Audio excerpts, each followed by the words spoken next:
and welcome. I'm Leigh-Ann Gerrans and you're watching W News, broadcasting live from the Al Arabiya headquarters.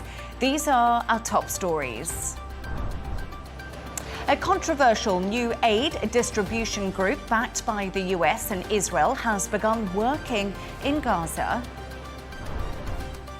British Prime Minister Keir Starmer says the whole country stands with Liverpool after a car ploughed into a crowd during Liverpool FC's Premier League victory parade last night. Plus, as tensions remain high between New Delhi and Islamabad despite a recent ceasefire, we speak to former Foreign Minister of Pakistan, Rehman. And the UK's Finance Ministry has confirmed to Al Arabiya News that Britain is nearing a trade deal with GCC nations, including Saudi Arabia, the UAE, and also Qatar.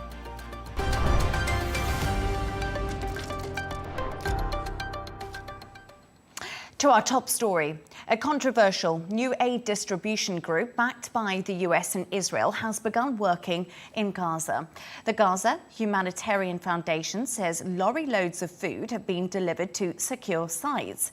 Its launch comes after the organization's director, Jake Wood, resigned after expressing concerns over the group's independence and transparency. Meanwhile, US Special Envoy Steve Witkoff has told CNN that a ceasefire hostage deal for Gaza is currently on the table with a pathway to end the war. For more on this, I'm joined by Dr. Jamal Nazzal, spokesperson for Fatah. Jamal, it's great to have you on the show again. Thank you so much for joining me. The US Special Envoy Steve Witkoff has told CNN that a ceasefire hostage deal for Gaza is currently on the table with a pathway to end the war and urged Hamas to accept this deal. Does your party have any communication with the political wing of Hamas, and have you discussed the ceasefire deal that is currently on the table? Well, Hamas doesn't consult with any other factions on what it is doing with the hostage issue. It should be doing this, especially with Fatah, especially with the Palestinian Liberation Organization, the PLO, the sole representative of the Palestinian people. Instead of this, Hamas is doing it all alone, achieving hardly any results. But there are no political talks now between Fatah and Hamas, because Hamas still rejects the idea of the two-state solution. It doesn't recognize the PLO as as the sole legitimate representative of the Palestinian people, and it doesn't recognize the agreement signed between us and other world states. So that's why the dialogue between us and Hamas is going nowhere at this moment. The current crisis has reawakened long-standing divisions between Palestinian factions. Is Fatah working towards any form of reconciliation with Hamas, or has this conflict widened the divide more than ever? The roadmap to a reconciliation leads us to certain steps that have to be taken, especially by Hamas. First of all, it has to understand and recognize international legitimacy, the terms of reference for any peacemaking with Israel. It has to respect the agreements signed between the PLO and other governments of the world. It has to recognize the idea of the Palestinian state. So far, Hamas has used many tongues speaking about its objectives. So I'm not very optimistic on reaching a common ground with Hamas, because we do not share the same goals. We want, as a Fatah, we want an independent Palestinian state, and that is not the objective of Hamas. Nobody understands what Hamas is after, actually. So we are facing difficulties on this until now. And we have seen some controversy surrounding the US-backed Gaza aid distribution today. Some argue this is a humanitarian effort. Others call it a distraction from deeper political failures. Now, where exactly does Fatah stand on this? Well, unfortunately, we saw that Israel practically has dismantled the UNRWA. That was a mechanism, a worldwide recognized organization that has the legitimacy, the experience, and the staff. Israel destroyed it, and it's taken many decisions to bar it from working, and it has replaced it by this kind of strange mechanism that nobody understands. This is a tool to weaponize food in Gaza. It's a means that Israel is using to control the movement of people, and it will lead eventually to the displacement, to further displacement of the Palestinian people in Gaza. That is why we reject this. Also, as the Palestinian Authority, the Palestinian government is ready to do what it can do in order for itself to distribute the humanitarian aid. But Israel so far is not cooperating and wouldn't allow the Palestinian government to help its own people in Gaza. That's a cruel system, a cruel mindset that Israel has. How is Israel stopping you from helping your own people? Well, it wouldn't allow the Palestinian Authority to work in Gaza. It's very simple. They wouldn't allow the Palestinian government to help our people. They wouldn't allow the Palestinian government to transfer money to Gaza, to the employees of the public sector of the Palestinian government. Israel is taking the taxpayer money that should be transferred to the Palestinian government. Everything that the Palestinian government would pay to make things function in Gaza is held in Israel, and that is why the Palestinian government is hardly able to pay the salaries of its employees, even in the West Bank. So Israel has the control on the ground, and it misuses it a lot. According to reports, Israel is threatening to annex the West Bank if the UK and France recognise Palestine. How concerning are these reports? They are concerning. We have seen Israel is capable of defying international law, of defying the will of the international community. But we also believe that Western countries do have the leverage to get Israel to do what they want it to do, and they can get Israel to do what the international law requires from Israel. We have seen a change in tone and language, but we want the complicity of the Western world to end by finally doing something, because doing nothing is complicity, and that has to end. So we believe that European countries have a very, very, very large leverage over Israel. They can get Israel to do what it has to do. You say you want Western countries to do something. What do you want Western countries to do? And as you mentioned, you feel like right now nothing's being done. Well, they have this preferential trade agreement with Israel, cooperation agreement, which is 25 years old. Article 2 of this agreement requires Israel to respect human rights. It is being reviewed. But it was reviewed by the European countries last year, and they concluded that Israel is in violation of human rights in Palestine. They did nothing. It is time to do something. It is not enough to suspend the agreement. It should be cancelled entirely. Also, punishing Israel isn't limited only to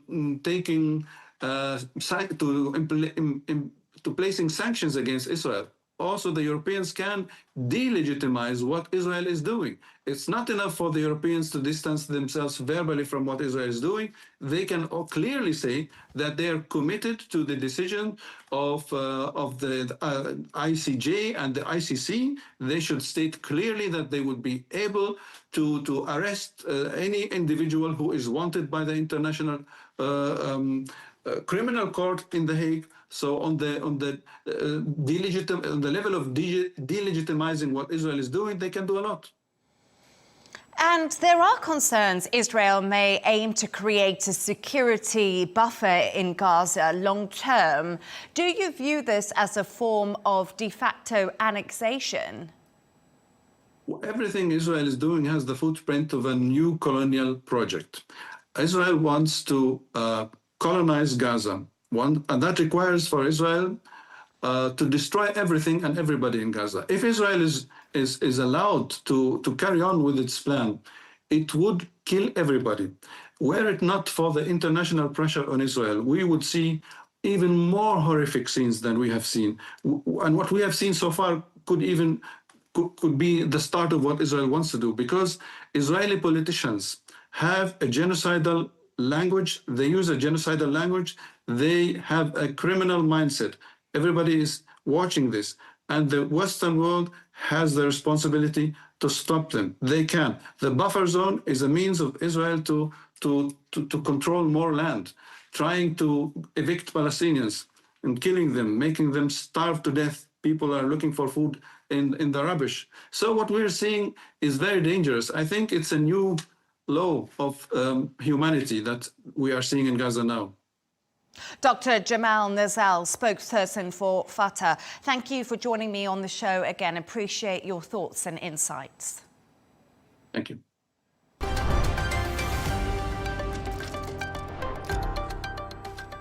Now, India and Pakistan are locked in a drone's arms race. That's according to a Reuters report, which was out today. It says India plans to invest heavily in the local production of these drones, spending as much as $470 million over the next 2 years. Meanwhile, Pakistan is expected to leverage its ties with China and Turkey to advance its domestic capabilities. Tensions remain high between the two countries despite a recent ceasefire, raising concerns about escalation in the region where both sides possess nuclear weapons. For more on this, I'm pleased to say I'm joined by Rehman, former Foreign Minister of Pakistan. Sherry, it's an absolute pleasure to have you on the show. I really appreciate you joining. Let's start with the Reuters report we've just mentioned. Can you confirm Pakistan is working with China and Turkey? And what is the current scale of production and development? Thank you. First of all, Pakistan has been working with China and Turkey for a long time. This is not a new development, and working not just on defense hardware and strategic exchanges, but on a long list of cultural, political, and other trade and investment ties take these relationships into a serious bandwidth of enhanced trust and what I'm seeing as long-term political partnership, geostrategic partnerships. And how would you frame the recent Pakistan-India conflict within the broader geopolitical tensions in Southeast Asia? See, apologies, South Asia. I do. Yes, I understand. South Asia is becoming now one of the most dangerous flashpoints in the world yet again, because we see now India not moving forward, at least at the highest level, with creating space for a sustained dialogue that seriously the two countries need if we are to be not facing off as two nuclear states after an 87-hour hot war standoff that escalated rapidly. So we understand escalation dynamics, we understand nuclear state maturity, responsibility, but I think we're seeing very strange responses from India politically. Recently, Prime Minister Modi has made a strong and, frankly, extremely inflammatory statement exhorting Pakistani young people to come forward and fight against terror, whereas the entire state has been fighting against terror since 2008. Everybody knows that. And he is now, he used that rhetoric. He probably needs to change his headline at home for a war he did not in any shape or form, I think, win. So what's going on there is a very dangerous form of constant brinkmanship and a media demonization of and otherization of Pakistan and even other states where India is seeking to, I think, dominate any escalation that it can.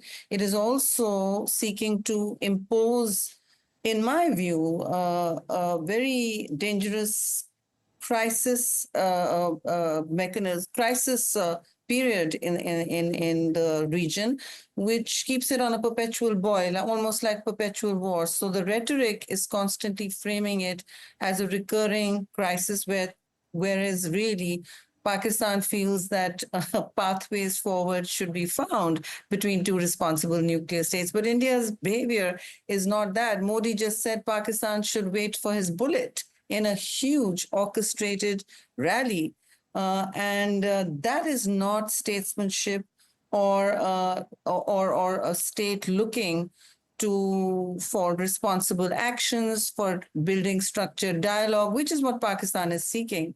They're also in a place where a great deal of weaponization of the narrative, of water, of pretty much all instruments at their disposal are being used to create a serious, what I call hype from a Hindutva republic that is really headed towards further destabilization instead of normalizing relations, which happens after even the greatest and longest of wars.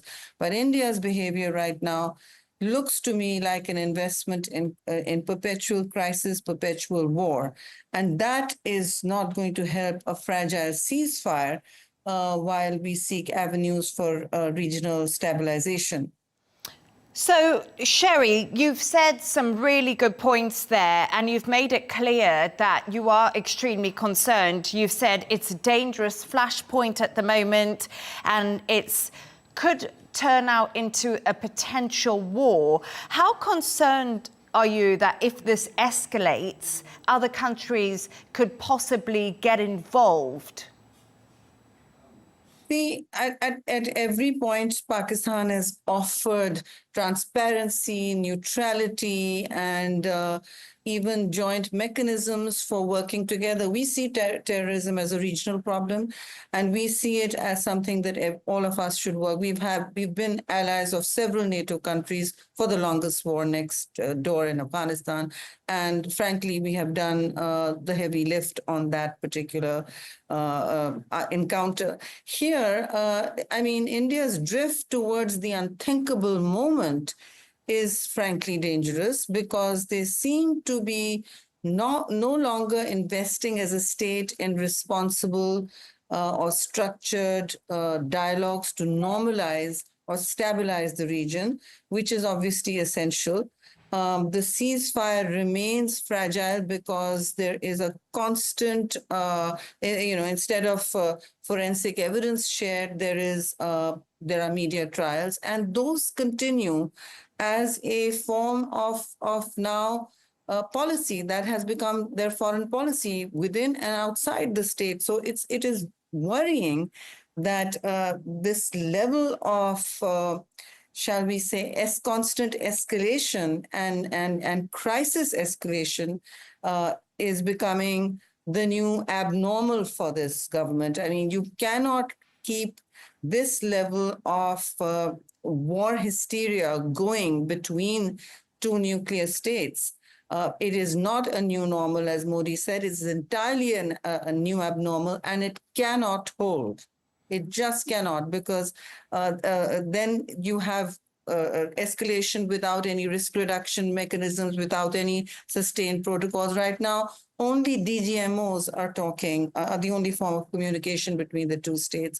But when we speak of talking, they read it, it is read as weakness, which is, again, frankly, a drift towards dangerous neo-fascist teleology and doctrine in the new India. It has taken a long time to become this. It's taken over a decade to become this, but it has made a great shift towards operating as a state that sponsors terrorism in our country and yet continues to call us out while we offer evidence and then attacks without provocation on civilian targets. This can't go on. This is not stable behavior nor mature statesmanship in any sense of the word. So yes, Washington became a third-party mediator. And as we know, the Kingdom of Saudi Arabia has been a pillar of stability and crisis mediator as well. So we're very open to building on taking the ceasefire forward and building on that as a series of structured talks for stabilization, including obviously the one-sided suspension of the water treaty, which is for a river that's the lifeline of Pakistan. But I think India is taking time to understand that it can't invest in a doctrine of perpetual war. It's taking time to understand it is, even if it uses the Israel playbook, it is neither Israel nor is Pakistan Gaza. Oh, sorry, Sherry, I just wanted to put something to you. So Narendra Modi has been speaking, and he says that terrorism is Pakistan's deliberate war strategy, and India will respond accordingly. So there has been pushback from the Indian Prime Minister. What do you make of his comments? Well, this is exactly what I was referring to. There is pushback without any cause for provocation. If they cannot take responsibility for their own soil, we are happy to work with them. But say if we, for instance, when a state accuses another state of fomenting and financing and breeding supporting terrorism on its soil, it provides some evidence, like we have done for TTP to Afghanistan in the past many times. We provide evidence, we share it, and we then seek action. This is the norm between sovereign states. But India is now creating a situation where it often looks like a false flag. And then they say, well, here's a terrorist, and this is a very dangerous new abnormal, that they create an equivalence between an unprovoked and unproven act of terrorism. They allow no forensic evidence in, they allow no neutral investigation. They are still, after so many weeks, unable to provide the identities of the so-called attackers, or so I mean, it's becoming a very bizarre and dangerous and irresponsible position to take, where they're pushing back against their own smoke and mirrors. We are saying, all right, give us proof. What are you pushing back against? I have proof. I have an Indian military. My country has an Indian military officer found fomenting terrorism on our soil. Did we go to war? Did we start saying, okay, we are firing hypersonic missiles at you? Did we threaten for perpetual war? Did we say your face our bullets? No, we did not bomb civilian or any populations. We appealed to India to join us in a discussion. And we have actual evidence. They do not. They're unwilling and unable to present evidence, yet use it as provocation or grounds for war. This is unthinkable and unheard of in action between sovereign states. So it's really a war doctrine that Narendra Modi has created, and his continued investment in it shrinks all the space for building on, even fragile ceasefires and creating a momentum for peace. No, he's shrinking. He's deliberately shrinking the space for peace and offering no path forward. You can't just cry wolf every time and then say, okay, I don't know where the evidence is. I don't know who came and who. But I hold you responsible. So they can't be judge, jury, and executioner at the same time. That doesn't work. So, Sherry, just moving on a little bit, when we want to think about things right now where they are, how is a path to peace seen by you? What's the way to end this conflict right now between India and Pakistan? Is there something that can happen? See, if I was being provocative, I'd say India should cease covert activities on our soil as well. But no, I think that comes at forums that can be shared at forums where closed door forums where talk is curated. We have long been talking to India in different situations, either track 2s and track 1s. and track 1 point. I mean, there's no shortage of menus on what is known as a comprehensive dialogue forward, and over water, over terrorism, over, of course, Kashmir, which is the root cause of the constant unsettling between India and Pakistan, the constant conflict between India and Pakistan.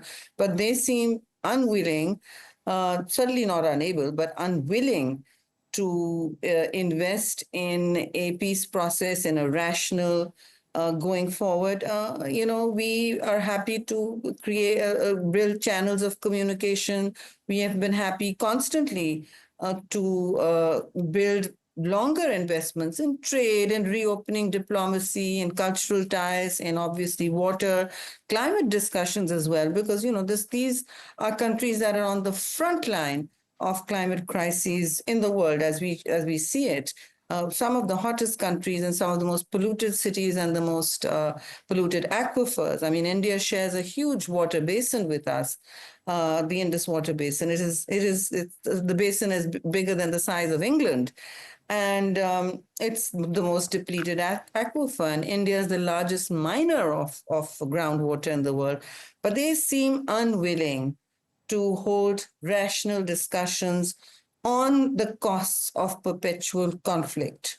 And that seems to me something that needs impressing upon them. Sherry Rehman, we're going to have to leave it there. I do apologise, but thank you so much for your insights and your thoughts. It's been great to have you on the show, former Foreign Minister of Pakistan. Once again, thank you very much. I was not the former Foreign Minister. Oh, sorry, I do apologise for that. We will correct that title for you. I was Climate Minister and I was Ambassador to the United States. Yeah, thank you. OK, no problems. Thank you very much for correcting me. Hi then.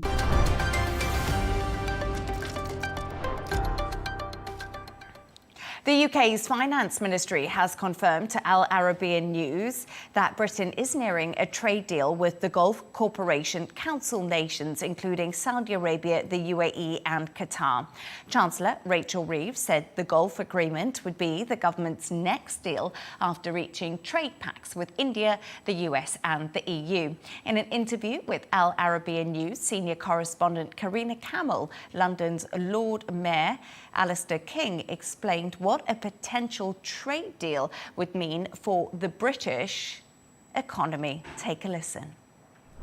The UK Treasury has confirmed to Al Arabiya that the government is nearing a free trade deal with Gulf cooperation countries, and it is the next deal targeted by this government after a series of trade agreements with other parts of the world. How important would such a trade deal be for the British economy? I think it would be enormously important. We have great trade relations with GCC countries. That's one of the reasons why I'm going to GCC very shortly for my next mayoral visit. But effectively, to get a free trade agreement, I think will be enormously important. We see tremendous opportunities to collaborate in investment both ways, both us investing into GCC countries and the other way around. And I think to have a free trade agreement that sets it all there, sets it all out sensibly, I think will be a great next step. Talks between the United Kingdom and the Gulf countries over a trade deal have been ongoing for a number of years. Why do you think now might be the right moment to actually seal this deal, and could we see it this year? Well, I think certainly in relation to those announcements, we had a relatively recent change of government here in the United Kingdom. I think that they had different trade priorities, different trade possibilities, areas where they wanted to concentrate on, and so therefore effectively we've had the change of personnel in negotiating some of those elements.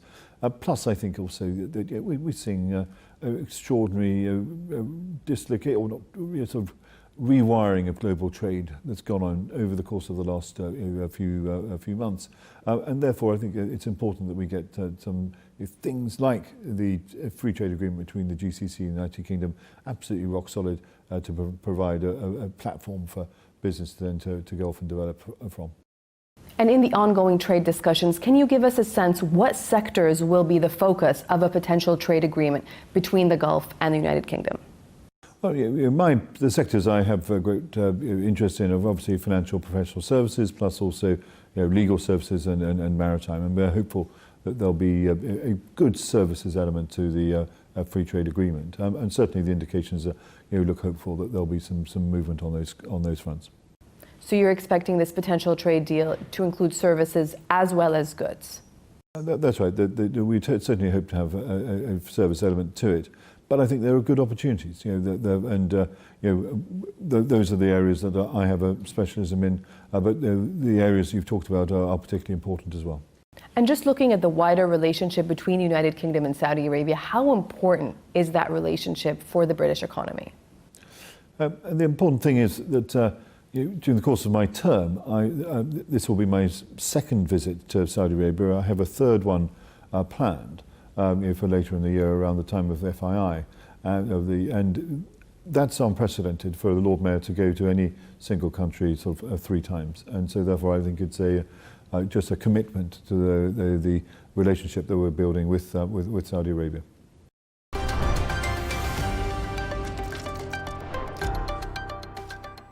Now, the British Prime Minister Keir Starmer has said the whole country stands with Liverpool after a car collided with crowds during Liverpool FC's Premier League victory parade last night. 50 people were injured, including 4 children. 11 remain in hospital. A 53-year-old white British man has been arrested on suspicion of attempted murder and drug driving. For more on this, I'm joined by News UK correspondent Nick Ellerby. Nick, great to have you on the show. Appreciate your time. You were actually at the scene of yesterday's incident. Can you describe the current atmosphere in Liverpool city centre at the moment? Yes, good evening, Leigh-Ann. I was here to cover the parade. Actually, it was supposed to be one of the most joyous and momentous occasions in Liverpool Football Club's storied history. They won, the Premier League title at a canter this year. It's one of the biggest football clubs in the world. We think there were around 1 million people on the streets of Liverpool yesterday on Bank Holiday Monday to celebrate that victory. And then just after 6 p.m., the mood turned incredibly sour as we found out that a dark people carrier had driven into a number of people on this street behind me, Water Street, right in Liverpool city centre, close to the docks and also close to the end of that parade. The feeling in the city at the moment, I mean, it was, as I mentioned, an absolutely just a huge party yesterday, but very quickly turned very, very angry and then shock and surprise into exactly what happened. The people here, it's one of the friendliest cities actually in the UK, and everyone is standing together at the moment. The mood at the moment is, I would say, surprise and shock into what happened and to why such a big party, a joyous occasion, turned into something so very different and so very sour.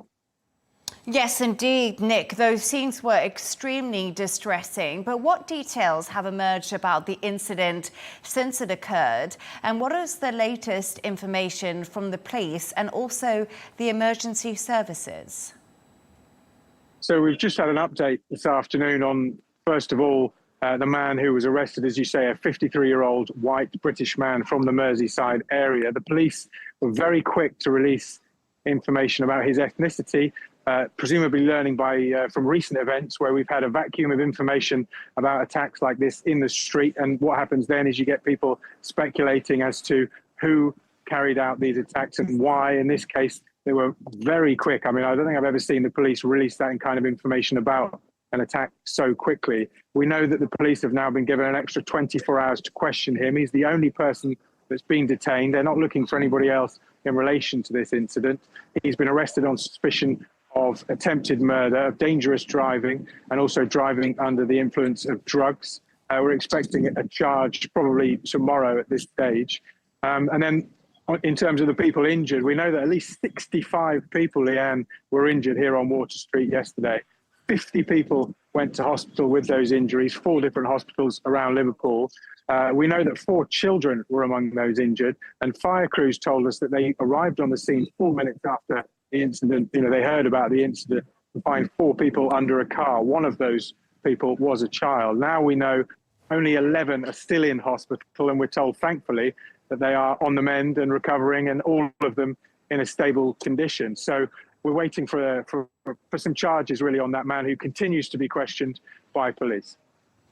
News UK correspondent Nick Ellerby, thank you so much for joining us. I appreciate your insights.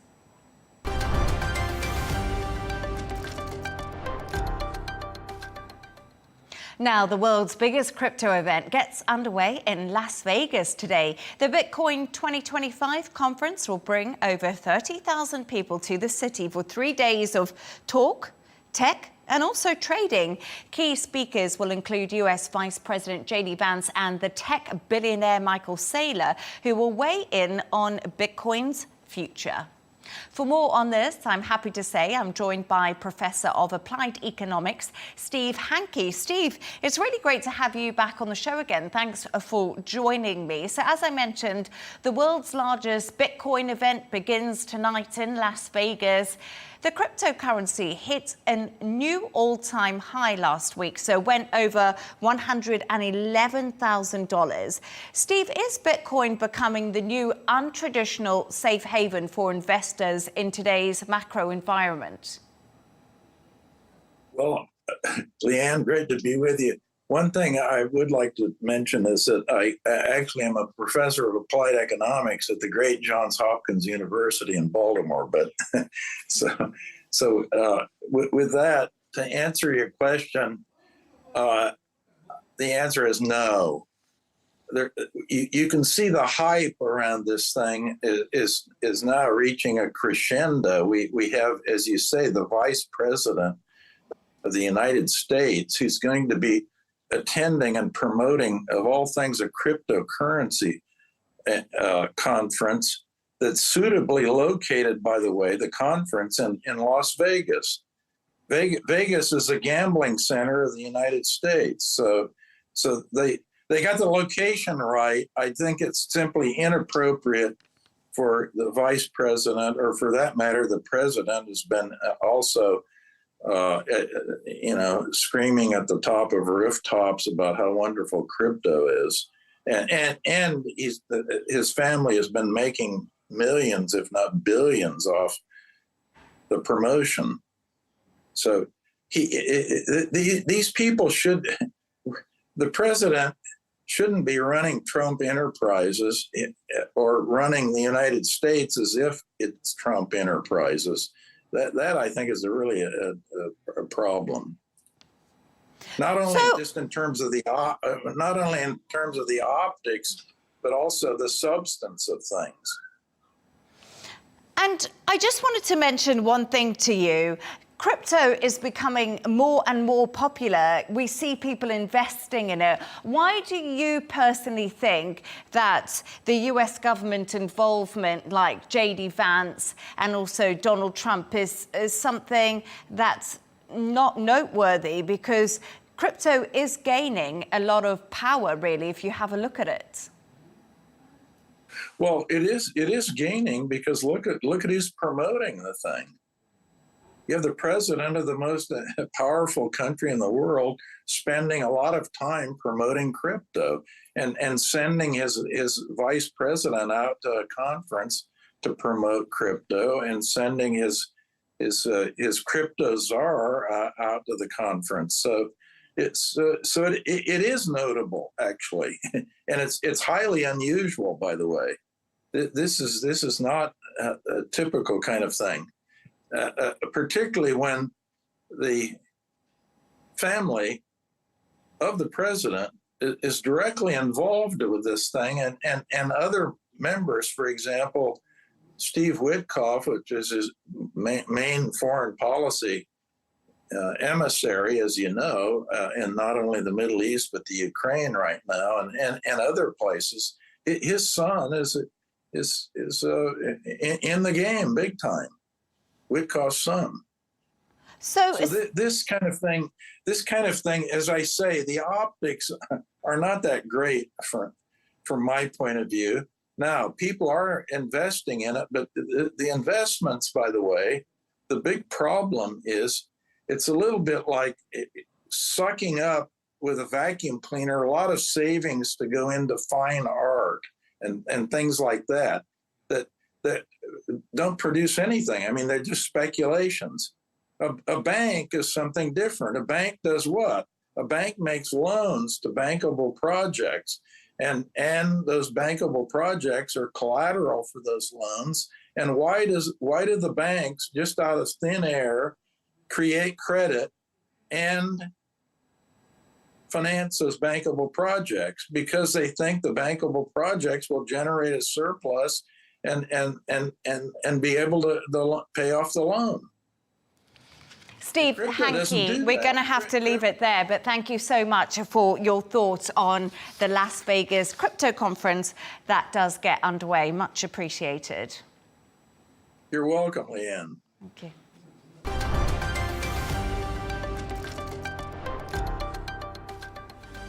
A reminder of our top stories. A controversial new aid distribution group backed by the US and Israel has begun working in Gaza. British Prime Minister Keir Starmer says the whole country stands with Liverpool after a car ploughed into a crowd during Liverpool FC's Premier League victory parade last night. The UK's Finance Ministry has confirmed to WNews that Britain is nearing a trade deal with the Gulf Cooperation Council nations, including Saudi Arabia, the UAE and also Qatar. And that's all from us on W News. Don't forget to subscribe to our YouTube channel and also follow us on X. The Dressing Room will be coming up next. Plus, we'll be back in a couple of hours with W News Extra. Goodbye and thank you for joining us.